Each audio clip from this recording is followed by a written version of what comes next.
right, hello, welcome to a late night edition of Unqualified Analysis, Friday night edition of Unqualified Analysis, because unfortunately, a terrorist attack happened in New Orleans, so Sugar Bowl got bumped to Thursday. So yeah, didn't get back until late last night. So yeah, that's why we're doing this on Friday or on Friday night even. So yeah, apologies for that. Apologies for the schedule delay here. Things are busy at work at the moment, so can't control that. It is what it is. It is what it is. Anyways, we got college football playoffs to recap for you, and then I guess we'll take a look at the lines.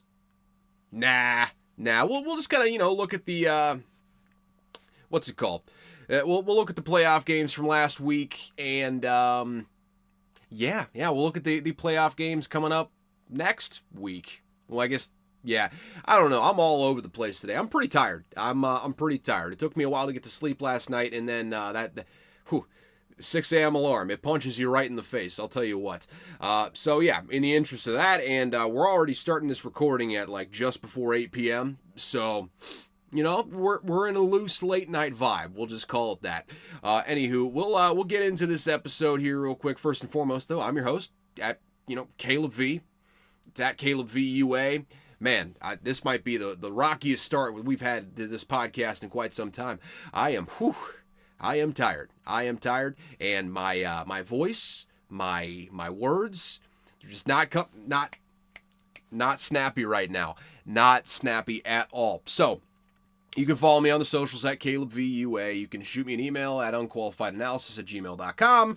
And outside of that, subscribe, share, rate this bad boy, help us grow this thing, and let's crack into this thing. So first and foremost, I'm gonna get the Monday Night Football game out of the way. It was a high scoring game. It was a fun game even.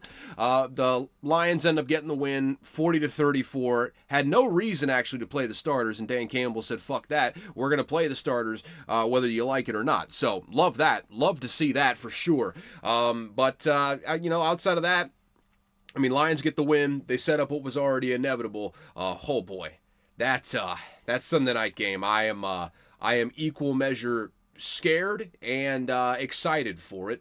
I don't know if I want this thing to be a Vikings blowout or if I want it to be a close Vikings win. I don't know. I don't know if my heart can handle a close Vikings win, but boy, oh boy. The over-under was, I think it opened up at 57.5. It's sitting steady at 56.5 right now. It's crazy high over-under. It should be, it might be the best game of the season. I am, oh boy. I'm really excited for that. But that's, it's not much of a noteworthy game. 49ers aren't really doing much at this point. Lions were already kind of in the driver's seat, if you will. I think Brock Purdy might be having some elbow issues. So that's something to follow. Don't want to discount that. That's kind of alarming, especially since it's the same elbow, same throwing elbow that you may remember Hassan Reddick just took a paring knife and just right there in the NFC Championship game in 2022. I guess 2023 would be the exact year on that. Either way, though. So that's concerning, but outside of that, not a whole lot of news to come from Monday night. So let's get into the college football playoffs, shall we? So first and foremost, we got ourselves another classic matchup here. We got Penn State going to the Fiesta Bowl, which I think is in Arizona. I want to say it's a Glendale sort of event. Would make a whole lot of sense. So they go to Arizona. They're playing Boise State, and it went pretty much exactly as you would expect. Penn State jumped out to a 14-0 lead, and at that point, it wasn't over necessarily. Still kind of, I guess they bottled up Ashton Jeanty in this one. 30 carries for 104 yards, no touchdowns. That's pretty well bottled up. Pretty impressive performance from the Penn State Nittany Lions, but it's literally exactly what was expected. Drew Aller actually didn't throw well in this game, which, people are saying NFL guys believe in the potential of Drew Aller. I'll tell you what, they believed in the potential of Christian Hackenberg too. And I'm pretty well out on Drew Aller as an NFL prospect. I've been completely unimpressed. 3 touchdowns, cool. 6.8 yards per attempt, just a shade over 50% completion percentage, and he's not a wow jump off the screen athlete. He's good. He's okay at the very least, but he's not a jump off the screen sort of athlete. He's not a guy that you're really afraid of when he runs the ball. But to be fair, Penn State doesn't need him to be. I mean, they got Katron Allen, they got Nick Singleton.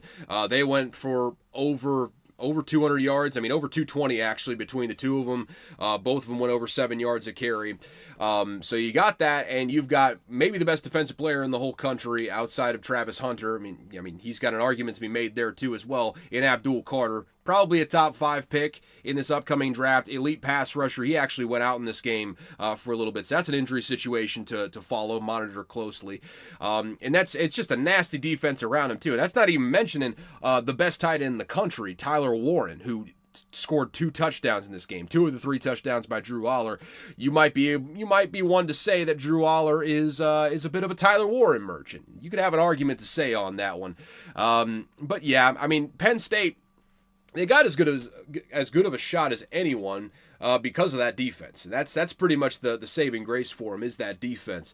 It is nasty, and especially with that run game in tandem with it, and Tyler Warren making beastly plays when you need him to.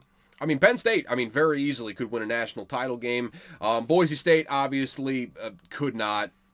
Hey, we were, I guess at this point, 5 games into the college football playoff, yet to have a single good one. Not a single good one up until that point. So, Penn State gets themselves into the semifinals. Let's go ahead and see what some of the other results were from that. Okay, so here. Yes. So, first and foremost, I'm not going to hit the nightcap first because in the 6th game, we did finally get an absolute banger. That was Texas versus Arizona State in the Peach Bowl in Atlanta. You'd think Texas have a little bit, a bit of a turnout there, help them, go out and cover the spread, blow out Arizona State. Did not work out like that. It looked like it might turn into that at times. I mean, it was 17-3 at halftime. You're seeing Cam Scadaboo over there on the sidelines just throwing up, just yakking up every bit of his guts. Then all of a sudden, Sun Devils come out hot in the 4th quarter. I mean, really just the whole second half. I mean, they scored a safety in the 3rd quarter, also got a field goal, so nothing spectacular there, but they score 16 big points in the 4th quarter, outscore Texas 16-7. Probably should have got a targeting call, but, that would have put him in field goal range at the very least. One, kicking has been an adventure for Arizona State all season. I do recall Kenny Dillingham in a post-game press conference openly calling for tryouts from the student body at Arizona State for a kicker specifically, so nothing guaranteed there. Maybe should have gotten a targeting call. We'll put that on the back burner. We'll talk about that in just a second, I assure you. Ultimately, though, go to overtime. Cam Scadaboo, maybe not even the game of his life, but, close to it. He had his flu game. He goes 30 carries, 143 yards, 2 touchdowns on the ground, and also through the air, he caught a couple really long ones. He led the team in receiving, actually. 8 receptions, 99 yards through the air, had a long as 62 in this game. And, oh, by the way, he also threw one pass, that would be 1-for-1 for 42 yards and a touchdown, that being to Malik McClain. So basically, I've got to tally this whole thing up here. So I'm looking at 242 on just the all-purpose yards. Freak, absolute freak. Then you add in the extra 42, we're looking at 288 all-purpose yards. Insane. And that's in all 3 possible phases of the offensive impact there. We're talking a passing touchdown. We're talking a monster on the ground. We already knew that. A monster through the air. We kind of already knew that as well. Man, I don't think Cam Scadaboo is the guy that's going to test well at the combine. I think his 40 time probably going to be in the mid 4.5s, maybe pushing 4.6 if I had to imagine. So I don't think he's not going to get drafted probably in the first 2 rounds. 3rd round, you start getting some questions as to whether he's drafted. Really, regardless of where Cam Scadaboo is drafted, of course, it all depends on if he goes to the right place. But I think regardless of if he goes to the right place necessarily. I think he's going to be a really good player in the NFL, man. He's just got great balance. You can't really run with power in the NFL like you can in college, but he's got the type of contact balance. I mean, it's fairly comparable to Ashton Genty, honestly. It's pretty similar, the way that he's able to bounce off tacklers. Obviously, they do it a little bit differently from each other, but it's the same sort of effect, same sort of skill, just a little bit differently honed. Cam Skattebo is a really good player. Really good player. I mean, somehow under the radar throughout this season. Not really under the radar, but, I mean, people weren't talking about Cam Skattebo for the most part. The average normie college football fan was talking about Ashton Genty because he's putting up these crazy numbers. Cam Skattebo throughout the course of this season, 1,700 yards, 21 touchdowns. That's just on the ground, too. Also, he's got a head built like granite. I mean, built with granite, I say. And his dad looks exactly like him. You saw him in the stands. They are carbon copies of each other. I mean, looking like Greek gods, something out of Eastern Europe, maybe. Hard to say. Heads chiseled from granite, though. That is a head that you could run through a steel block with. I mean, the dude is just well endowed in the head region. And hey, he's had a great season. He's going to be really good at the NFL level, man. I'm looking forward to seeing what he ends up doing. Really with whatever team he goes to. First off, I'm really excited to see what team he goes to, but from there, I want to see what this kid does, because I'm very high on him, very high on him. And we all know I do have a knack for picking out some of these running backs. So just trust me, just trust me, folks. I'm a certified running back whisperer. Don't you get it twisted? Don't you get twisted on that? Okay, so with that said, Texas does get the win. If you didn't realize, I just kind of delineated there. But Texas did win 39-31 in overtime. They had to stave off I mean, there's so many times that Texas just ripped victory from the jaws of defeat. I mean, the officials helped them for sure. But, I mean, in the overtime period, excuse me, they had a 4th and 8. 4th and 8 for the game. Arizona State had already scored in the first overtime. Had scored a touchdown in that first overtime. 4th and 8 with the game on the line. Quinn Ewers hits a guy down the middle for a touchdown from like 20 yards out. They stave off defeat there. Then the next overtime, they just took care of business. They scored a touchdown on the very first play of overtime. Gunnar Helm did not show up till late, but boy, would you be glad that she showed up when he did. Scored a couple big touchdowns later. At the very least, he scored one big touchdown in the overtime period. And very next possession, Arizona State throws a pick, and that's game over. I would be remiss if I did not mention Matthew Golden, junior wide receiver over there with Texas. He was a monster. I mean, he is the entire reason that Quinn Ewers had a good game in this one. Matthew Golden, in a game where there was really not a whole lot of stars on the Texas offense, they scored 39, but keep in mind it did take them 2 overtimes to get there.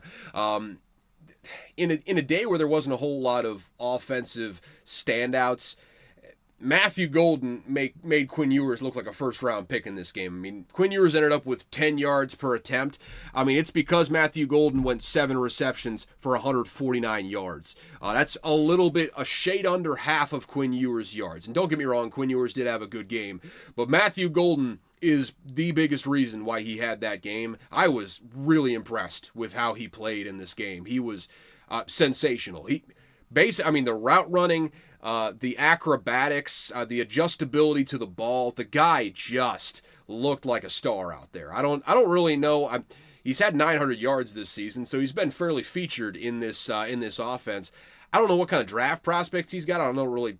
I really didn't think about him until this game, frankly. But man, he jumped off the screen versus Arizona State. He really looked like a true number 1 wide receiver, and hey, he stepped up in a big way. Credit where it's due. I've been known to overreact to big receiver performances before. I remember, there was a freshman at Michigan in the first year that I was doing this podcast, and I remember saying, well, watch out for this kid. He's going to be a star after he had like 2 touchdowns and a couple big receptions against like a nobody team. He did fuck all the rest of the season, and then he never really turned into a great player. So running backs, listen to me. Wide receivers, not so much. Not so much. My hit rate on wide receivers is not nearly as good as my running back hit rates. So just take whatever I say there for a grain of salt. But I liked Golden. I liked Golden in this game. We do have to obviously touch on the no call targeting there. So on. It was the final drive of regulation or the final real drive, anyways, of regulation for Arizona State. So they're driving the ball. It's third down, and so Sam Lavitt throws the ball over the middle. I don't remember who catches the ball. I can't really remember who hit him. But the point here is the guy that hit him went clearly helmet to helmet, and yeah, just put his ass on the ground. I mean, pretty clear targeting call. I think every officiating expert on Twitter, Terry McCauley most vocally, said that's a pretty clear targeting call. A clear foul should have been called. The officials disagreed. The officials took a look at it and said, no targeting. And there was a bit of an uproar on Twitter because people wanted to see Arizona State win the game. Excuse me, that was disgusting. I had to clear out the sinuses a little bit, though. Yeah, people wanted to see Arizona State win the game. I get it. I wanted to see Arizona State win the game because, one, it would have been hilarious, and two, man, there's not a team that I want to be better in college football, or there's not a team that I want to be good more than I want Arizona State to be good right now. Obviously outside of Mississippi State, but let's think realistically here. Arizona State, man, that's a fun school to be good. They low-key got some money. They low-key got some NIL money, so they're a team to watch out for going forward. But obviously, that's all to say. I wanted Arizona State to win too, but ultimately, I may be a little bit more of a, I don't know, self-critical, self-reflective, kind of a self-aware sort of person when it comes to this stuff. I like to, stay consistent with my opinions here. And I've said for a long, long time that the targeting rules in college football are a fucking joke. They are terrible. They should be, I'm not saying get rid of fouls for head-to-head hits. I mean, it's 2025 now, goddammit. That cat is already out of the bag as far as the rules are concerned. We're never going back to the headhunting days, so no need to worry about that. I'm not saying get rid of those rules. I'm saying targeting is, one, it's a judgment call. Well, kind of a judgment call. You go back and look at it in a review, but it's still, as shown by this one here, kind of a judgment call because it is so punitive. I think if you made it less punitive, I think you would see officials less afraid to call it, because make no mistake about it, that should have been called a targeting. That should have been called a targeting, and I think the gravity of the situation, ultimately, thinking about this, guys. So this official is faced with the possibility of ejecting one of the best players on Texas's defense, in Texas's secondary. He's a fine player. I don't remember his name, but I know I've seen him on games earlier this year that Texas has played, and he's always flashed off the screen. So he's a good player. He hits hard, runs hard, coach's son, work ethic, all that sort of stuff. I don't know all that. You just look up a picture of him. You'll understand what I'm saying. Yeah, the deal with this is he's one of the best players on Texas's defense. And as an official, the last thing you want to do, as a good official anyways, an official that wants to stay true to what being an official really means, you don't want to materially affect the outcome of a game by disqualifying a player that the absence of whom would have a huge impact on one of the teams. Probably both of the teams by extension, honestly, but it would create a bigger advantage for the other team in this equation. Because the rule is so punitive, you put officials in this spot to, it's all the pressure in the world. They don't want to feel like the officials decided the game, even though in that situation, deciding not to call a targeting ultimately contributed in another way to the outcome there, because if they get a first down, all bets are off. Who's to say what happens from there? But it's not just the back end of this past week that you got to worry about as an official. Now you're affecting the next playoff game because for whatever dumb reason, it's a full game suspension, I'm pretty sure. So, we'll round up on the half at the end of this one, but you got to serve the first half of the next game. Makes no fucking sense to me. No sense whatsoever. It's an unnecessarily punitive rule. It's over the top. It doesn't really stop head-to-head collisions. It just makes it more punitive for those head-to-head collisions to occur. It's something that's got to change. And with that said, personally, was it a targeting? Probably. And, if you were following Twitter, this puts me in line with a guy that I disagree with on 99.9% of occasions, but all of a sudden you got to worry about that 0.1. And me and Doug Gottlieb, we're on the same page with this. You might want to clip that because that will never be said again. I can guarantee that. Me and Doug Gottlieb, we're on the same page with this. Was it a targeting? Probably to yes. Did I want it to be called? You know what? No. No, I don't. Because a play like that's bang bang, and I'm not talking about if the Texas safety would have launched head first trying to launch the other man's head out of the stadium, even though it's a dome, that is obviously a targeting call. You have earned that. You should be ejected. End of story there. You wouldn't get any argument from me outside of the fact that the rule is fucking stupid. In that sort of case, I think there should be made an exception if it is particularly egregious to just outright eject the guy. I think you should have that option, honestly. So I just want that out there. But at the same time, a bang-bang play like this, there's not really much that the DB can do outside of chop at the dude's knees and risk future prosperity, really just quality of life down the road from a potentially serious leg injury. So you got that option, I suppose, which very easily the guy could jump over you, he could get extra yardage, or you go up high, you risk a targeting call like he did. I don't like defenders being punished for something that's clearly not intentional. It's just something that happens throughout the course of the game. It is forcible contact to the head. Head-to-head contact, do not get me wrong. By the rule book, it was a targeting call, and it should have been called, but I can, one, understand why the officials didn't call it because of the magnitude of what calling that would mean to the course of the game, and two, I'm kind of okay with it not being called. Me and Doug Gottlieb, for this little segment here, we are on the same page, and that's wild. That's wild stuff. Never did I think that me and Doug Gottlieb would be rowing in the same direction, if only for a little bit. He's going to veer left or right more accurately at some point here. But for right now, we're simpatico. Your basketball team does fucking suck, though. I mean, what I think he coaches at Green Bay right now. They're fucking terrible. They are absolutely terrible, and he is still doing a radio show right now as a head basketball coach of a college basketball team. Division I, no less. Wild stuff. I mean, it makes you wonder what's going on at the University of Green Bay. That's all I got to say there. But yeah, with that said, I think I said my piece on the Texas game there. Texas is also in the semifinal now.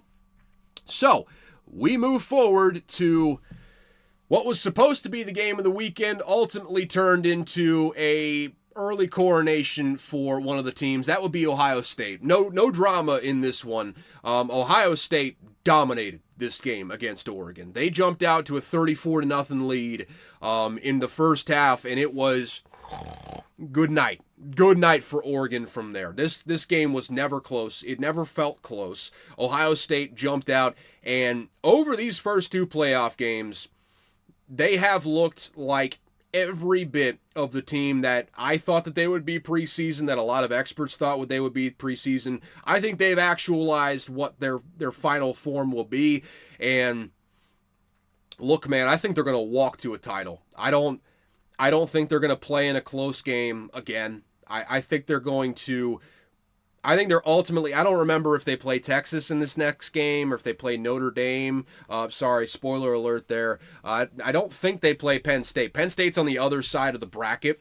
And so Penn State might play Texas. I don't honestly remember. But whoever they play next round, I don't care really who it is in this next round. Ohio State's just a cut above. I think they're going to blow them out.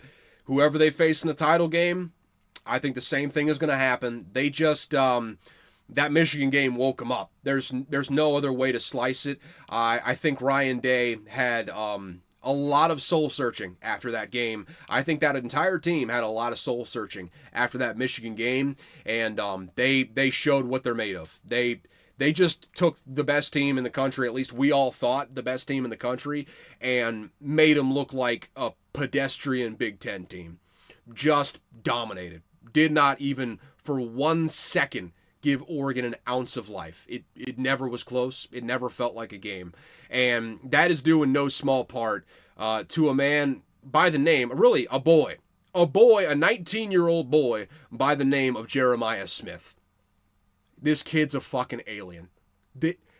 I don't know if I've gone on this spiel before on this podcast. I hope I did. I'm going to do it again and again, really over the course of the next 2 college football seasons, because, by the way, he's a true freshman. He is required to be in college for the next 2 years. Maybe he opts out his last year. I wouldn't put it past him, though. That does fucking suck, and I hope that doesn't happen. You know, I wouldn't put it past him when that's all in play. Jeremiah Smith is so good. I don't care what you've heard from any Ohio State fan, and you may be thinking to yourself, no, he can't beat that good. What, second coming of Randy Moss, better than Marvin Harrison Jr. already? That's asinine. That's asinine. I don't care what you're hearing. I don't care who the source is. Anything short of Jeremiah Smith being Jesus Christ himself, believe that shit. Jeremiah Smith is unbelievable. As a college wide receiver, as a true freshman wide receiver, I've never seen a better wide receiver. I mean, in my entire life. I mean, I've been watching college football since really closely since I was about 11, 12. So for the last, what's that, quick math, 16, 17 years here, going on 18 actually. I'm getting fucking old. I've never in my entire life seen a true freshman wide receiver. As far as a prospect is concerned, I've never seen anything like Jeremiah Smith.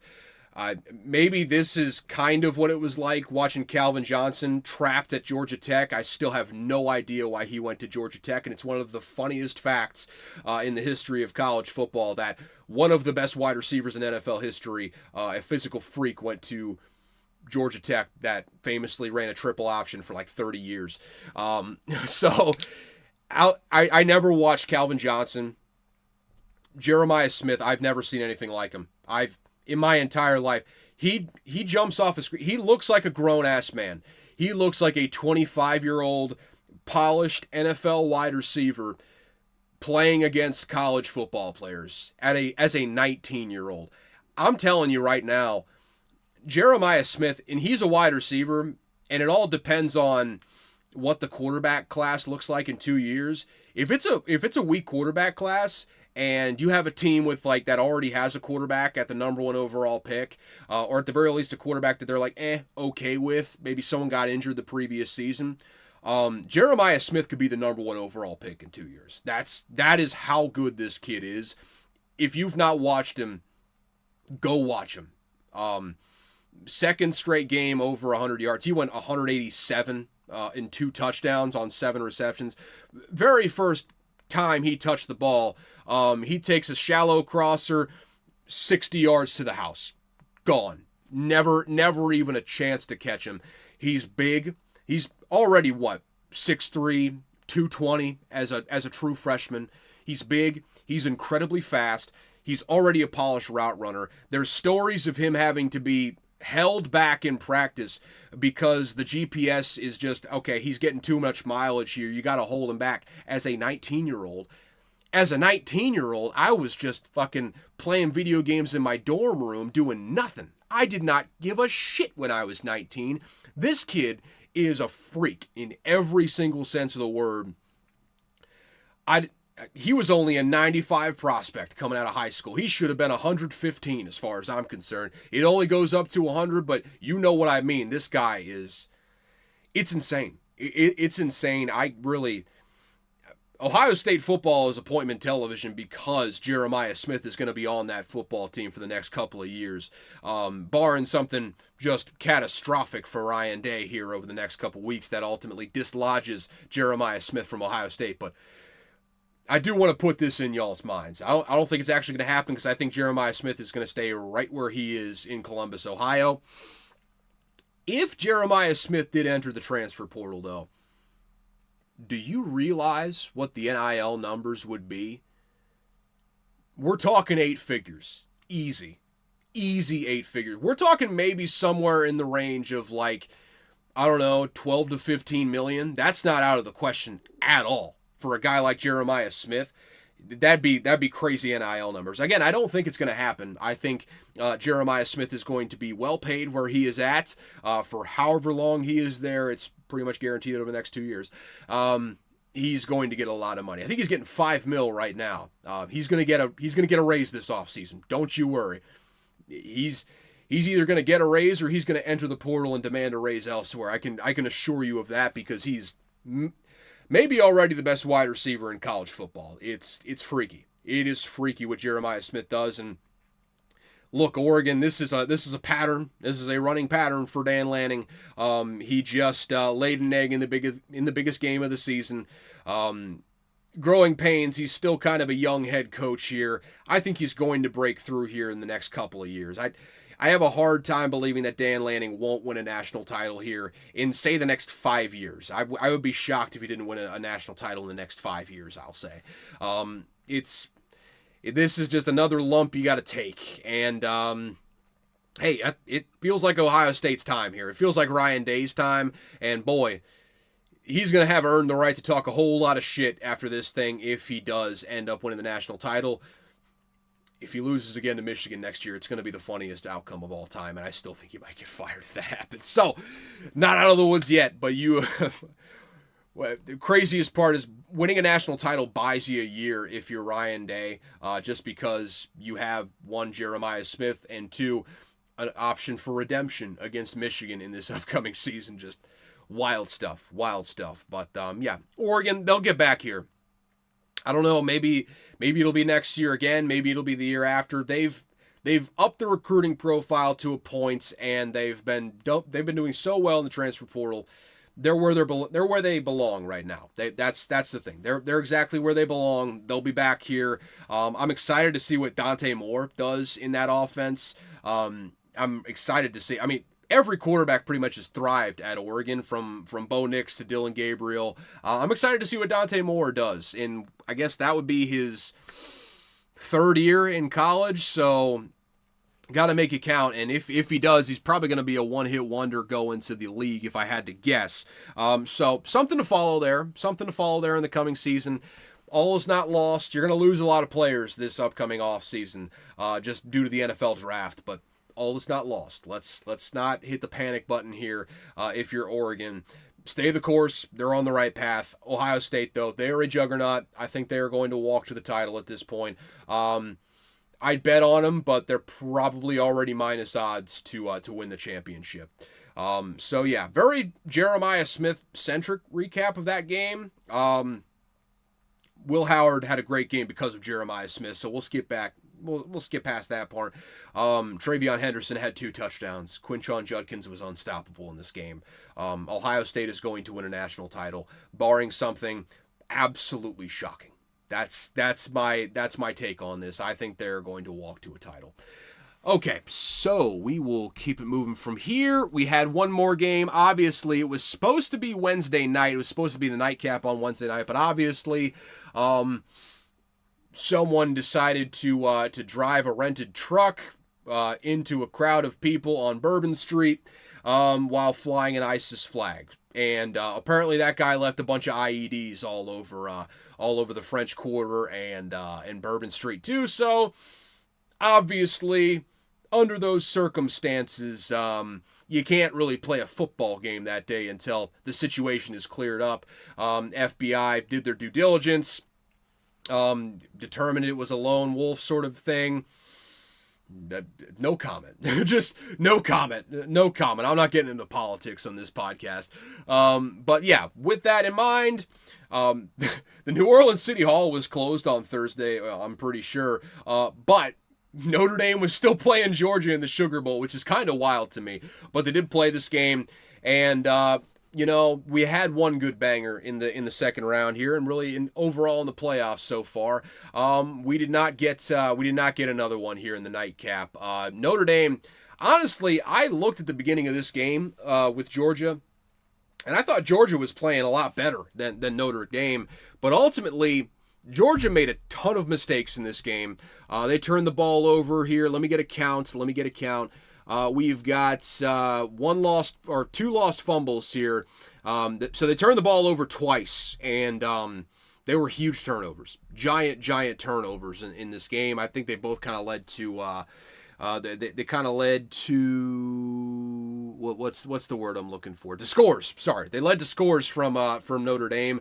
Particularly Gunnar Stockton fumbling the ball deep in Georgia territory late in the first half, allowing Notre Dame to score pretty much immediately after that, go up 2 scores at the half.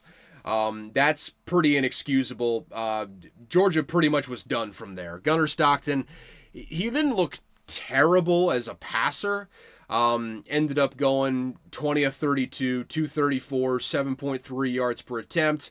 Only 1 touchdown. Lost a ton of yards from sack yardage. Notre Dame, they showed up in this game. Riley Leonard looked fucking awful in the passing game at 3.8 yards per attempt, robust. But he did go 80 yards on the ground for him as well. Did throw a touchdown, didn't turn the ball over. And that's the whole thing. They did not turn the ball over in this game, and Georgia turned it over twice. They win the turnover battle. Notre Dame gets a kickoff return touchdown, gets a fumble deep in Georgia territory. They get a bunch of field goals along the way, and they just pull away late. They win in a snooze fest pretty much, 23-10. Never really an opportunity for Georgia to get into this one. Just dead on arrival, pretty much. I mean, it was over when it was 13-3 at the half, quite frankly, because that's just how good Notre Dame's team was playing. So Notre Dame clinches their spot in the final. Weird game from Georgia. They had a guy on the sidelines hit a ref. I think it was on accident, I want to say, but still hit a ref, not good. Cost Georgia 15 yards, and that was not a good situation there. Full disclosure, I was at work for basically the entirety of this game, or, going on a grocery boondoggle trying to find a new electric toothbrush.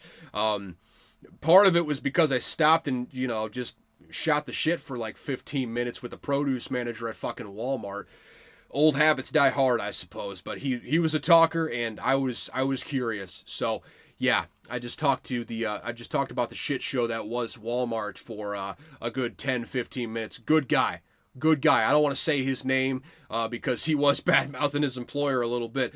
Good guy though. Good guy at a Walmart somewhere in Ohio. You can take a guess where, but good guy. I'll tell you what, they should promote that guy and pay him a lot of money. That's all I gotta say. But yeah, grocery store boondoggle, got back at like 7:30, 7:45, and just not happening. Not happening. As far as being able to watch that game, I watched a little bit of it just on the YouTube TV. I followed it throughout, but I didn't really get my eyes on a lot of this game. Outside of, ironically, the time that I was at work, just kind of having it on in the background while I was looking at medical records. Fun times. My mind is going numb with looking at medical records this week, but I digress. Anywho's, yeah, with that said, we're going to move on from there. Georgia, bad showing. I don't know where they go from here. It feels like not wholesale changes. They've obviously won 2 national titles under Kirby Smart. There's got to be some changes this offseason to the culture, because that was the big determinant in who won this game. Notre Dame had a fantastic culture under a very, very good coach.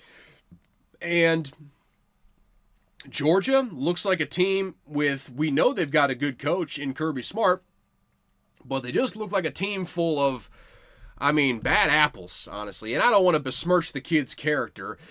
They could be, by and large, some good kids, good players. I don't really know them for the most part. And I say kids like they aren't like only 4 years younger than me on the oldest part of that scale. Still, I'm getting to the point where I'm just referring to all of them as kids. So again, these are like 18 to 24-year-old guys, basically. So let's cut them some slack. But good kids and good guys can go into a situation with a bad culture instilled, and those otherwise good people would kind of act like shitheads. And that just feels sort of what the problem is there with Georgia. It's rotten.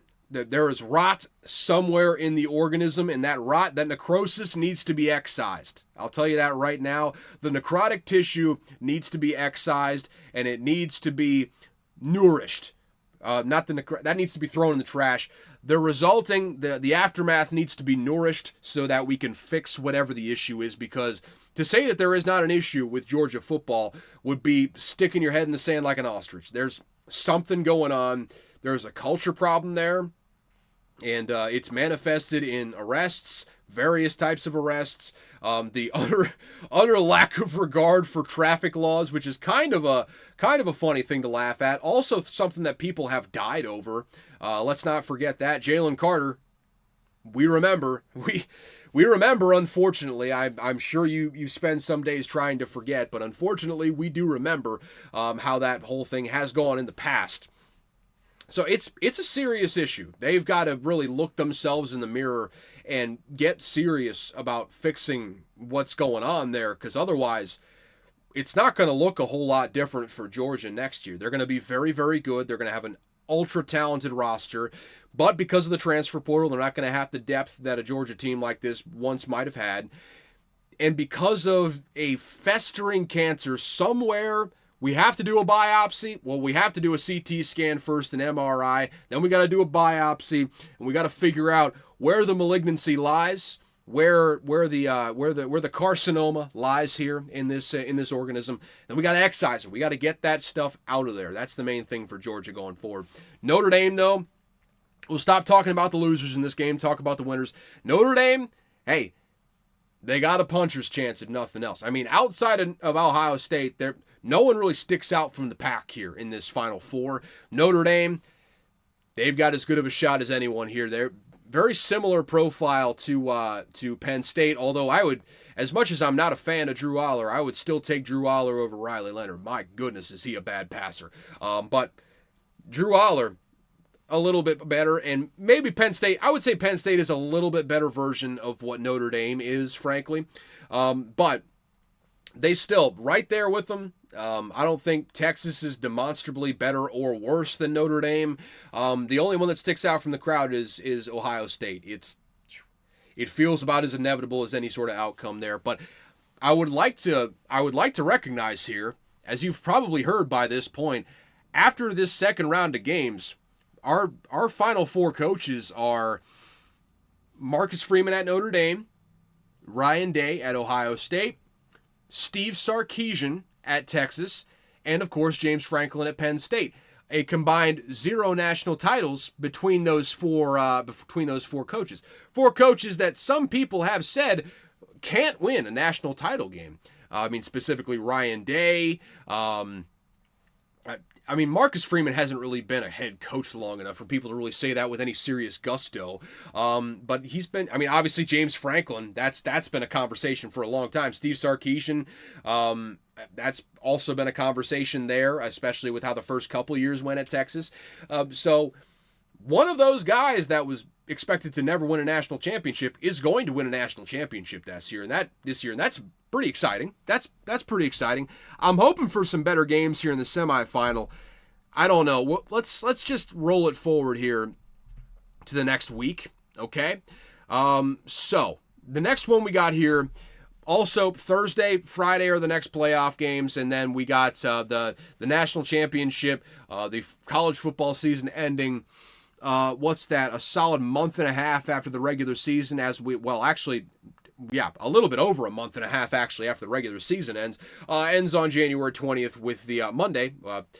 At least it's starting at 7:30 this time. Thank you so much. Thank you so much. My body cannot take a 9 p.m. kickoff time when I have work the next morning, so I appreciate that a lot, actually. But that to the side for right now. Leave it to the side for right this second. We have got our semifinal matchups set here. So we've got in the first matchup on next Thursday, Notre Dame is going to be facing off against Penn State. Notre Dame is a 1.5-point favorite in this game. My lean is certainly to Penn State here. Like I said there briefly, just thinking it out loud, I just feel like Penn State is a better version of what Notre Dame tries to do. Now, don't get me wrong. I think this game is going to be a rock fight. I don't think Notre Dame covers this by much. I don't think Penn State covers this by much, but I think they get the win. And ultimately, a win is a cover because they're a plus 1.5-point dog. So that would be my pick in this one. And ultimately, I don't know. Do I feel good enough to bet it? Do I go so bold as to pick this game? Yeah, fuck it. Penn State plus 1.5. I think Penn State gets into the college football national title there. I think they're just a better team than Notre Dame. And we've got another big one here in the Friday matchup. Ohio State is playing Texas in the Cotton Bowl in the semifinal game here. Ohio State favored by 6 right now, and I'm blindly taking it. I think Ohio State wins. I don't think it's particularly close. I think the Ohio State defense is going to bully Quinn Ewers. I think there is a real chance that you see Arch Manning by halftime in this game because I don't think Ohio State is going to give them an ounce of room to breathe on defense, and I don't think Texas's defense has the horses to stay with Ohio State. Their one saving grace here is that I think they have a decided advantage along the defensive line. I think the defensive line for Texas is at least on paper better than the Ohio State offensive line. The problem is we saw that defensive line for Texas get bullied by Cam Skattebo and Arizona State in the last game. Obviously, you saw Texas win some, but you saw Cam Skattebo just go absolutely hog wild in that game. And you saw big numbers in the passing game as well, especially from guys out of the backfield. Oh, lo and behold, Ohio State has the best tandem of backs in the entire country in Quinshon Judkins and Travion Henderson, and they have probably the best wide receiver in the entire country as a freak of nature true freshman, an absolute alien. No praise is too high for him. You can compare him to Jerry Rice, but he's a better athlete than Jerry Rice, bar none. I don't think he's quite on the level of absolute physical freak like Calvin Johnson, but I can tell you right now he is much more polished than Calvin Johnson was. And I mean, I don't want to get too hyperbolic on this, but there is not a limit. The height of my highness on Jeremiah Smith, how high I am, it's so high it's on fucking Mars. It's not even on the moon. We skip past that. We're going all the way to Mars. That's how high I am on Jeremiah Smith. He is a freak of nature. I can't wait to see him in this game. I think they win. I think they cover, and I think they walk to the championship game. And I don't care whether it's Penn State or whether it's Notre Dame. I think they walk to the title. And I'm pretty comfortable saying that at this point. No team has looked like Ohio State has, frankly, all season. Ohio State didn't look like this in the regular season, but they came in the postseason looking like the team that they were supposed to look like all damn year. It's time for Ohio State. It is time for Ryan Day. If he wins this in impressive fashion, I think he may have bought himself a year. All fun and games until you get to that Michigan game, though. That's all I got to say on that. To cap that off, put a bow on it. I don't know what Ohio State does at quarterback next year. I don't think they may make the same mistake of not paying a guy like Cam Ward in the portal. I'll tell you that right now. Maybe a little reunion here with Quinn Ewers. I don't think that's a great option for him. It might be the best option, though, when you go and look at it, especially since Aaron Nolan transferred for the third time in a calendar year. Frankly, if you're on your third transfer destination in a calendar year as a true freshman, I don't want you on my football team, frankly. Obviously, talking about Aaron Nolan there. He's now at South Carolina. I don't want that. I don't want that on my football team. Maybe Aaron Noland is going to South Carolina with the expectation of developing for a year and becoming the starter in 2026. You know, I could grant you that possibility.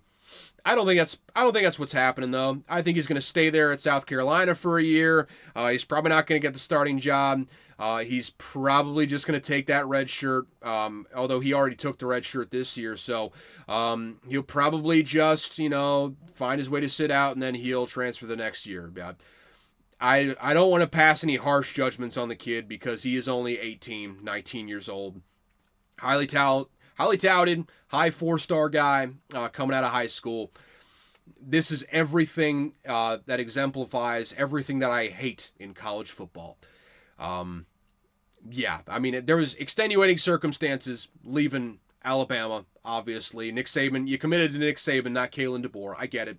One could argue that a quarterback that's a good thrower going into a Kalen DeBoer scheme is a little bit more favorable than whatever Nick Saban could trot out there. You can make a very compelling argument on that front. But be that as it may, that's not the coach that you committed to. We'll go to Ohio State. Cool. If you stay at Ohio State, I'm cool with that. The extra transfer is what sticks in my craw here. I don't want to pass too much judgment on the kids, but it's everything I hate about college football right now is the fact that a kid has the option to transfer 3 times in a calendar year. It's asinine. Completely asinine. And okay, we'll close on that. Ohio State, Penn State in the title game, and like I said, I've got Ohio State winning that. But it would be the most hilarious outcome possible if Penn State beats Ohio State in the title game. James Franklin wins the big one once again, or really for the first time, wins the big one. I guess it would be the second time, but it'd be the big one that he would win for the first time in that game. And then Ohio State will fire Ryan Day at that point. You can get hot all the way up until the end. You're going to get fired. You're going to get fired if you lose to Penn State in the national title game. So hilarious stuff coming no matter what. I mean, we're in for a treat right now, folks. We're in for a treat. Let's just hope against hope. We got good games. Hey, in the 8 games so far, thank you, Expansionist. We got so many more good ones. That's what? Doing the quick math there, 1 out of 8? Ooh, 1 out of 8. I mean, we're talking, that's what, like a 12.5% clip there on bangers? Hey, that's a pretty good clip. I bet we're all really glad that we expanded the playoff this year, man. And, hey, Cinderella story happening right now. None of the top 4 seeds got in, and Ohio State, a team that was expected to win the Cinderella story of the season. Am I right? This is fucking awesome, isn't it? This is awesome, right? They'll never admit they were wrong. I'll never admit I was wrong. We're not so different, you and me. We're not so different, but I digress. That's pretty much all for this episode. I'm officially adding Ohio State, by the way, -6. I don't want to get that twisted. That's also a pick. So, Penn State +1.5, Ohio State -6. Fuck it, let's ride. Let's get her going here. I'm not adding any more official picks. I've been thoroughly battered throughout this season. I'm waving the white flag. I'm waving the white flag on the gambling season. Hopefully we can go 2-0 and get to 500 on the year. It has not been a good year, boys. It has not been a good year. We're going to go into the locker room. We survived. That's the main thing. The public took a fucking bath this football season. I know I'm not the only one. There are worse gamblers than me that ended up very bad on this football season. So let's just get through this last week, folks. Let's just get through this last week. But adding those final 2, Ohio State -6, Penn State +1.5. Let's have ourselves a weekend here. And that's actually, I didn't even really have to pick those games because they're next Thursday and Friday. So let's have a weekend, though. NFL coming up. And we all got to look forward to that, don't we? We all got to look forward to that. Any hoozles, let's take a look at the clock here. 54 minutes, just short of an hour. We are just short of 9 p.m. I'm gonna take a quick swig here, and we're gonna get into we're gonna get into shutting this thing down. So real quick.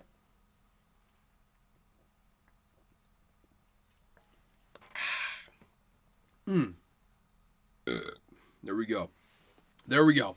With that said, thank you so much for tuning in to Unqualified Analysis. We do this twice a week, usually Tuesdays and Thursdays when I'm not being chaotic about it and the schedule's not being chaotic. Honestly, look, man, we might not even do a college football episode next week just because, I mean, maybe we do like a little bit of a preview on Wednesday. That's pretty much all we can do because we're not going to get any games up until Thursday of next week. So, yeah, I guess we'll just do a preview episode. But, yeah, Tuesday and Thursday, I promise we will be back to a regular schedule next week. It's been weird with the college football playoff here and just, the craziness of work. But I promise we'll be back next week. So, NFL on Tuesdays, college football on Thursdays is going to be a big NFL episode next week. We got playoffs coming up. What else we got? We've got Black Monday happening when I'm going to record.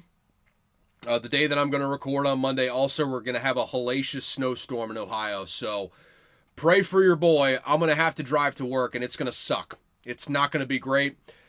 Once I get onto the highways, I'm going to be free and clear in all likelihood. But make no mistake about it, Monday is going to suck. But pray for your boy. That's all I got to say. Just pray for your boy. That being said, yes, Tuesdays and Thursdays we do this. Subscribe wherever you're listening to this. Share it. Rate 5 stars. Whatever you got to do. Let's keep this thing moving in the right direction. Follow me on the Twitters at CalebVUA. You can follow or shoot me an email at unqualifiedanalysis@gmail.com. But just shoot me a DM on Twitter. It's easier that way. I'll respond quicker in all likelihood. I'll probably actually see it. I have not checked the Unqualified Analysis email in probably a good month and a half or so. It's been a minute. I might have gotten some hot business opportunities, and I would just have no idea. Should probably check that here at some point here in the near future. But yeah, just shoot me a DM on Twitter. It's better that way. And outside of that, yeah, thank you all so much for tuning in to Unqualified Analysis. As always, got no clue what I'm talking about, but one thing I did learn this week. Obviously, many shower loofahs, you know what I'm talking about, the scrunchie, the scritch scratch, whatever the fuck you call it. Shower loofahs, as many may know them, are just made, many of them are just made of silicone or plastic, but there is also a loofah plant that grows natural loofahs as a fruit. I did not know this until I put this in my phone, and it fucking blew my mind. I did not know that there was a loofah plant. I think that was information that I learned at one point and then just completely forgot about it. But I relearned it the other day on Twitter. And, sometimes you learn good stuff on Twitter. You do have to fact check. There's no way around that. You do have to fact check on Twitter because people just be lying. People just be lying on Twitter. But I did fact check that, and I'll be goddamned if it's not accurate. There's a loofah plant. Loofahs just... They just grow on vines. Fucking wild stuff. Anyways, I'm going to get this thing edited and maybe get done by 9:30. We'll see what happens. We'll see what I get to do with the rest of my Friday night. But I will talk to you on Tuesday. See you then. Have a good weekend. I love you all. Kisses. Mwah.